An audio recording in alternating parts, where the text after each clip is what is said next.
Olá, família quadrangular, sejam bem-vindos a mais um devocional. Eu quero convidar você, antes de irmos para a palavra, que hoje nós vamos falar sobre missão, a você fechar os seus olhos e vamos orar para que o Senhor fale conosco. Senhor, em nome de Jesus, peço a Tua presença neste lugar. Mais um dia estamos aqui, insistindo, perseverando em ter relacionamento, intimidade contigo. Fala aos nossos corações, nos orienta, que Teu Espírito esteja conosco, Pai. É o que nós te pedimos nesse devocional, nesse momento. Em nome de Jesus, que o Senhor entre com Teu Espírito na casa, no trabalho, onde quer que estejam os nossos irmãos, falando ao coração deles, Pai, ministrando. O nosso coração tem sede e fome de aprender da Tua palavra. Em nome de Jesus é o que eu te peço, desde já te agradeço. Amém. Amém, gente? Hoje nós vamos falar sobre a nossa missão. Qual é a sua missão? Nós falamos no último devocional sobre o nosso propósito, que é ter relacionamento com Deus. E agora, qual é a nossa missão? Abre aí em Marcos, um versículo muito conhecido, Marcos capítulo 16, versículo 15, diz assim: E disse-lhes, vão pelo mundo todo e preguem o evangelho a toda criatura. Eu quero ler também Mateus 28, do 18 ao 20, que diz assim: Então Jesus aproximou-se deles e disse, Foi-me dada toda a autoridade nos céus e na terra, portanto vão, façam discípulos de todas as nações, batizando em nome do Pai, do Filho e do Espírito Santo, ensinando-os a obedecer a tudo o que eu ordenei a vocês. E eu estarei sempre com vocês até o fim dos tempos. Amém?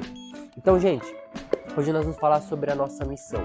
Nós falamos sobre autoridade na nossa palavra, para nós termos exemplo, né? Nós praticarmos aquilo que falamos.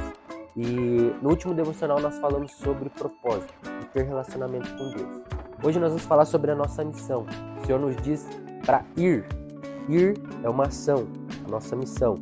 E esse ir vem junto com o quê? Fazer discípulos, evangelizar as pessoas de todas as nações, todas as pessoas que cruzarem o nosso caminho, falarmos de Jesus, falarmos aquilo que Jesus tem feito, falarmos a boa nova. Essa é a nossa missão. Então, a nossa missão vai muito além dos cultos, entre quatro paredes na nossa igreja, mas ela se externa para fora. É como se nós fôssemos para o culto, para aprendermos, sermos treinados, capacitados. E quando sairmos dos cultos, a nossa missão tem que ser cumprida. O evangelho tem que chegar às pessoas que cruzam o nosso caminho. Então, a nossa missão é pregar o evangelho. Mas nós não conseguimos cumprir a nossa missão se nós não tivermos o nosso propósito fixo em nossos corações. Eu preciso ter intimidade com Deus para que a minha missão seja cumprida. Eu preciso ter intimidade com Deus para que eu possa falar do Evangelho de Jesus. Como Jesus já nos ensinou, nós temos que viver aquilo que falamos.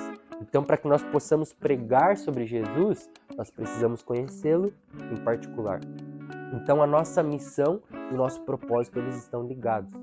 Então não tem como você cumprir a sua missão sem você ter o teu propósito estabelecido. E também não adianta você saber o teu propósito e não cumprir a sua missão. As duas coisas caminham juntas, tá? Então hoje, eu quero que você guarde isso no teu coração. A tua missão é falar do Evangelho de Jesus. E para isso você precisa cultivar um relacionamento com Ele no particular. Então a nossa mensagem de hoje é essa. Essa é a tua missão. Vão por todo mundo. Prega o evangelho a toda criatura, batize em nome do Pai, do Filho e do Espírito Santo. E aí nós vamos ver as coisas, as maravilhas do Senhor acontecer. Então essa mensagem que eu quero deixar para você hoje. Fixe no seu coração que a tua missão é pregar o evangelho. Teu propósito é ter relacionamento com Deus. Amém? Próximo episódio nós vamos falar sobre processo, tá? Qual que é o processo entre essas duas a missão e o nosso propósito, esses dois elementos que nós temos trabalhado aqui. Deus abençoe você, tenha um ótimo dia, mastigue essa palavra, absorva e coloque em prática na tua vida em nome de Jesus.